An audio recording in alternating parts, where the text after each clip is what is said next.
Hello everyone, आज के इस वीडियो में हम एक्सरसाइज 8.1 के क्वेश्चन थर्ड से स्टार्ट करने जा रहे हैं। टू 3 बाई ये हमारे पास गिवन है। अब सबसे पहले हम एक यहाँ पर राइट एंगल ट्राइंगल बना लेते हैं क्योंकि ये क्वेश्चन हमारे राइट एंगल ट्राइंगल पर बेस है। अब साइन ए, अगर मैं इसको ए बी सी नेमिंग कर दूं तो मुझे एंगल ए देखना है। अब साइन ए, अब ए के सामने वाली जो साइड होती है वो मैंने बोला था कि परपेंडिकुलर हो जाएगी सबसे बड़ी, उसके बाद हाइपोटेनियस और फिर जो बची हुई होगी वो जाएगी बेस। तो अब मेरे पास साइन ए का फॉर्मूला क्या होता है, देखिए sine A is equal to होता है परपेंडिकुलर अपॉन हाइपोटेनियस। तो परपेंडिकुलर अपॉन हाइपोटेनियस, परपेंडिकुलर इसमें मेरे पास है बी सी अपॉन हाइपोटेनियस मेरे पास है A C is equal to 3/4 इसकी वैल्यू है। तो B C is equal to 3 आ गया, B C is equal to इसकी वैल्यू आ गई है 3 और A C is equal to मेरे पास वैल्यू आ गई है, ए सी की वैल्यू आ गई है 4 और मुझे ए बी की वैल्यू यहाँ पे क्या करनी पड़ेगी, फाइंड करनी पड़ेगी। तो मेरे पास बी सी और ए सी की वैल्यू आ गई है, मैंने पुट कर दी। अब मैं यहाँ पर फाइंड कर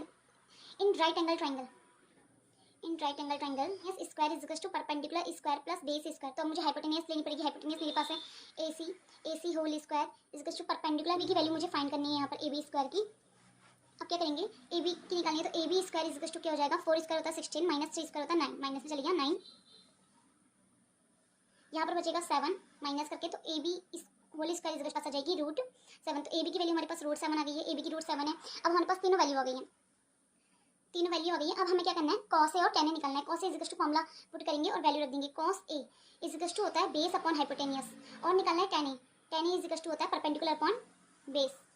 अब देखिए base upon hypotenuse, B A के लिए ही देखना है हमें बेस। ए के लिए हम पहले बेस लिख चुके हैं, ये हमारा परपेंडिकुलर है, ये बेस है। तो बेस है हमारा ए बी, बेस है ए बी और हाइपोटेनियस है ए सी और इसके लिए परपेंडिकुलर है हमारा बी सी और बेस है हमारा ए बी। तो ए बी की वैल्यू हमारे पास है, ए बी की वैल्यू है √7 बाई ए सी की वैल्यू हमारे पास है 4।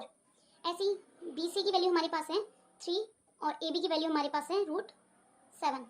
ये हमारी इसकी वैल्यू आ गई है, ये हमारा इसका सॉल्यूशन है। नेक्स्ट हमारे पास 15 cot A is equal to 8। तो कॉट ए की वैल्यू क्या जाएगी यहाँ पर से 8/15, 8/15 आ गई। अब यहाँ पर एक राइट एंगल ट्राइंगल बना लेंगे, ये हो जाएगा परपेंडिकुलर, ये हो जाएगा हाइपोटेनियस और ये हो जाएगा बेस। अब मेरे पास बेस कितना आंसर स्क्वायर, तो हाइपोटेनियस है A C whole square is equal to perpendicular क्या है B C whole square plus base है A B whole square. A C की वैल्यू में निकालनी है तो ए सी ऐसी रहेगा, बी सी की वैल्यू हमारे पास है 15 स्क्वायर प्लस ये हमारे पास 8 होल स्क्वायर। 15 होता है 225 प्लस 8 स्क्वायर होता है 64, तो आ गई है 289 और 289 हमारे पास होती है ये ए सी होल स्क्वायर आ गया। तो A C is equal to हो जाएगा √289, रूट आ गई है 17। ए सी की वैल्यू हमारे पास 17 आ गई, तीनों वैल्यू हमारे पास आ गई। अब हम साइन ए एंड सेक की वैल्यू फाइंड करनी है। तो sine A is equal to सबसे पहले फॉर्मूला लिखेंगे, फॉर्मूला हमारे पास होता है परपेंडिकुलर अपॉन हाइपोटेनियस और परपेंडिकुलर की वैल्यू हमारे पास है 15 एंड हाइपोटेनियस की वैल्यू हमारे पास है 17। नेक्स्ट है सेक देखिए सेक ए इज इक्वल टू, सेक के लिए फॉर्मूला क्या होता है, कॉस का फॉर्मूला होता है बेस अपॉन हाइपोटेनियस, तो सेक का हो जाएगा हाइपोटेनियस अपॉन बेस। हाइपोटेनियस की वैल्यू है 17 और बेस की वैल्यू हमारे पास है 8, ये हमारा इसका आंसर है। अब नेक्स्ट क्वेश्चन है sec theta is equal to sec theta is equal to 13/12 है और सेक थीटा का हमारे पास फॉर्मूला क्या होता है, कॉस का फॉर्मूला होता है हमारे पास बेस अपॉन हाइपोटेनियस, तो सेक का क्या हो जाएगा हाइपोटेनियस अपॉन बेस। तो हमारे पास हाइपोटेनियस की वैल्यू आ गई है 13 और बेस की वैल्यू आ गई हमारे पास 12। यहाँ पर हम एक हाइपोटेनियस और ये बेस, इसलिए मैंने थीटा यहाँ पर ले लिया ताकि ये मेरा परपेंडिकुलर जाए, ये हाइपोटेनियस हो जाएगा, ये बेस हो जाएगा, ठीक है। अब जो हमारे पास राइट एंगल ट्रायंगल होता है उसमें हमारी सबसे बड़ी साइड हाइपोटेनियस और नीचे बेस और ये परपेंडिकुलर होता है। तो अब ये वही चीजें रहेंगी क्योंकि मेरा थीटा भी है, इसके सामने वाली साइड ही परपेंडिकुलर है, ठीक है। तो अब इसमें कंफ्यूज होने की जरूरत नहीं, हाइपोटेनियस का मतलब ये हो गया, ये मेरे पास 13 है, बेस का मतलब ये मेरे पास 12 है। तो मुझे ए बी की वैल्यू फाइंड करनी है इन राइट एंगल ट्रायंगल।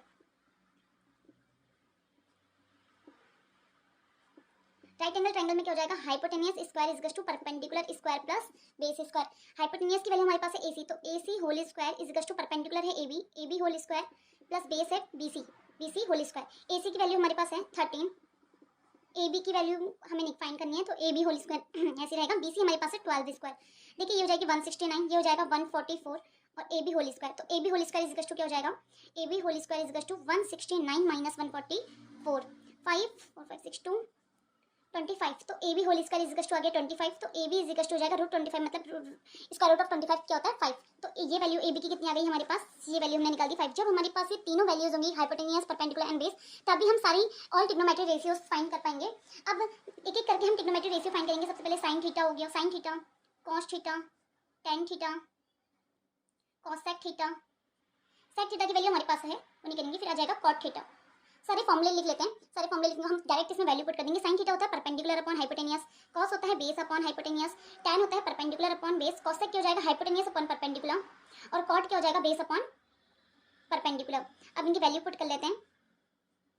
देखिए परपेंडिकुलर थीटा एंगल लिया हमने क्योंकि हमारे पास सेक थीटा था, और सारे और जो बचे हमारे अदर ट्रिग्नोमेट्री रेशियोज हैं वो भी हम किस में लेंगे, थीटा एंगल लेते हुए करेंगे। तो परपेंडिकुलर की वैल्यू हमारे पास कितनी है, परपेंडिकुलर की वैल्यू हमारे पास है 5, हाइपोटेनियस हमारे पास है 13, बेस हमारे पास है 12, हाइपोटेनियस है 13, परपेंडिकुलर हमारे पास है 5, बेस हमारे पास है 12, हाइपोटेनियस हमारे पास है 13 और परपेंडिकुलर है 5, बेस हमारे पास है 12 एंड परपेंडिकुलर है 5। तो हमारे पास ऑल ट्रिग्नोमेट्री रेशियोज की वैल्यू आ गई है, यही हमारा इसका सॉल्यूशन है। नेक्स्ट क्वेश्चन है, देखिए next question, if angle A and angle B are acute angles such that cos A is equal to cos B then so that angle A is equal to angle B। हमें बोल रहा है कि अगर angle A और angle B acute angle है तो हमें cos A is equal to cos B दिया है और हमें शो करना है कि एंगल ए एंगल बी के इक्वल होगा। अगर ये एक्यूट एंगल है तो एंगल सी, और एंगल सी के हमारे पास 90 डिग्री है, तो cos A is equal to cos B हमें गिवन है cos A के लिए देखिए, अगर हम cos A को देखते हैं तो हमारे पास cos A का फॉर्मूला क्या होता है, cos A हमारे पास होता है base upon hypotenuse, base upon hypotenuse. A के लिए हमारे पास बेस क्या हो जाएगा, ये परपेंडिकुलर हो गया, ये बेस हो गया ना, ये परपेंडिकुलर ए के लिए बात कर रहे हैं, हाँ ए के लिए ये परपेंडिकुलर हो जाएगा, ये बेस, ये हाइपोटेनियस और ये बेस, तो बेस क्या हमारे पास AC और बेस अपॉन हाइपोटेनियस, हाइपोटेनियस क्या है AB। ऐसे बी के लिए देखिए, अब बी के लिए ये परपेंडिकुलर हो जाएगा, तो और बेस क्या हो जाएगा ये, तो BC बेस हो गया अपॉन हाइपोटेनियस AB हो गया। अब देखिए AB से AB कैंसिल हो गया, तो AC is equal to BC। अब AC के सामने वाला, AC के सामने में देखिए कौन सा एंगल है, तो हम साइड से एंगल निकाल सकते हैं, साइड हमारे पास AC है, AC के सामने में देखिए ये एंगल दिया है, तो AC के लिए हमने लिख दिया एंगल B, और BC देखिए अब BC साइड के लिए आगे क्या है, एंगल A, तो angle A is equal to angle B हमारे पास आ गया है। Angles opposite to equal sides are equal, given है cot theta is equal to 7/8, और इसका फॉर्मूला क्या होता है cot थीटा का, tan का होता है परपेंडिकुलर अपॉन बेस, इसका होता है बेस अपॉन परपेंडिकुलर। तो हमारे पास बेस की वैल्यू आ गई है 7, परपेंडिकुलर की 8। यहाँ पर अब हम एक राइट एंगल ट्रायंगल बना लेंगे, क्योंकि हमारे पास एंगल थीटा है तो हम थीटा एंगल को यहाँ पर रखेंगे ताकि हमें कोई कंफ्यूजन क्रिएट, इसमें कंफ्यूजन कोई ना हो। तो अब देखिए ये हमारे पास ABC cot थीटा, थीटा के लिए क्या हो जाएगा, ये परपेंडिकुलर है तो cot की वैल्यू बेस, बेस क्या हो जाएगा, ये हमारा क्या है बेस 7, और परपेंडिकुलर मतलब ये हमारे पास है 8। हमें हाइपोटेनियस इसमें फाइंड करना पड़ेगा in right angle triangle. Hypotenuse square is equal to perpendicular square plus base square. Hypotenuse की वैल्यू सीधे सीधे लिख लेते हैं कि AC स्क्वायर हमें इसमें फाइंड करना है, परपेंडिकुलर हमारे पास है 8 स्क्वायर 64 हो गया, और 7 स्क्वायर 49, ऐड कर लेते हैं 113। तो AC की वैल्यू हमारे पास आ जाएगी √113। यहाँ पर हमारे पास हाइपोटेनियस की वैल्यू आ गई है √113। इज इक्वल टू फॉर्मूला क्या होता है हमारे पास, परपेंडिकुलर अपॉन हाइपोटेनियस। परपेंडिकुलर देखिए, परपेंडिकुलर की वैल्यू हमारे पास क्या है 8 है, और हाइपोटेनियस है √8 अपॉन √113, ये हमारे पास साइन थीटा की वैल्यू आ गई है। ऐसे हम यहाँ पर कॉस थीटा की वैल्यू फाइंड कर लेते हैं। Cos theta is equal to हमारे पास क्या हो जाएगा, बेस अपॉन हाइपोटेनियस, तो cos theta is equal to base की वैल्यू हमारे पास है 7, तो 7 अपॉन √113 वैल्यू निकाल ली है। अब हमें इसमें साइन थीटा कॉस थीटा की वैल्यू पुट कर देंगे तो हमारे पास पूरी वैल्यू आ जाएगी। हमें निकालनी है 1 plus sine theta 1 minus sine theta upon 1 plus cos theta 1 minus 1 plus cos theta और 1 माइनस कॉस थीटा। हमें इसकी वैल्यू फाइंड करनी है। देखिए 1 a plus B a minus B, formula क्या होता है a plus B a minus B, a plus B a minus B होता है a square minus B square. ये अलजेब्रिक आइडेंटिटीज होती हैं, आप क्लास 6, 7, 8 से पढ़ते आ रहे हो। तो a plus B minus B a square minus B square, a square मतलब 1 स्क्वायर माइनस बी स्क्वायर मतलब sine square theta. Sine theta square नहीं लिखा जाता है, साइन स्क्वायर थीटा लिखा जाएगा, ठीक है।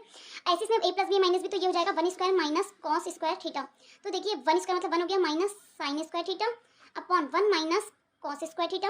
1 माइनस साइन स्क्वायर थीटा देखिए क्या होता है, कॉस स्क्वायर थीटा होता है, बताती हूँ कैसे होता है।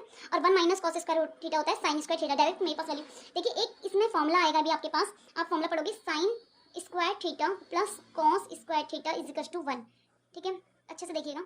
Sign square theta plus cos square theta is equal to 1 होता है। तो मैंने बोला कि 1 minus sine square theta cos square theta, तो अगर मैं कॉस स्क्वायर थीटा की वैल्यू निकालूं तो 1 माइनस साइन स्क्वायर थीटा, एक तो ये वैल्यू, एक फॉर्मूला ये हो गया, दूसरा मैंने ये निकाल दिया। अब तीसरा देखिए, अगर अब मैं इसमें अगर साइन स्क्वायर थीटा निकाल दूं तो sine square theta is equal to क्या हो जाएगा 1 माइनस कॉस स्क्वायर थीटा। तो एक ही फॉर्मूले से मेरे पास 3 फॉर्मूले बन गए, मतलब मैंने वैल्यू रख दिया 1 माइनस साइन स्क्वायर थीटा की जगह कॉस स्क्वायर थीटा रख दिया, और 1 माइनस कॉस स्क्वायर थीटा की जगह मैंने रख दिया साइन स्क्वायर थीटा। मेरे पास कॉस थीटा की वैल्यू भी है, साइन थीटा की भी। कॉस थीटा की वैल्यू मेरे पास है 7/√113 whole square upon sine square theta की है 8 अपॉन √113 होल स्क्वायर। 7 स्क्वायर हो जाएगा 49 अपॉन ये हो जाएगा 113, 8 स्क्वायर हो जाएगा 64 अपॉन 113, ये कैंसिल हो जाएगा तो आ जाएगा 49 अपॉन 64।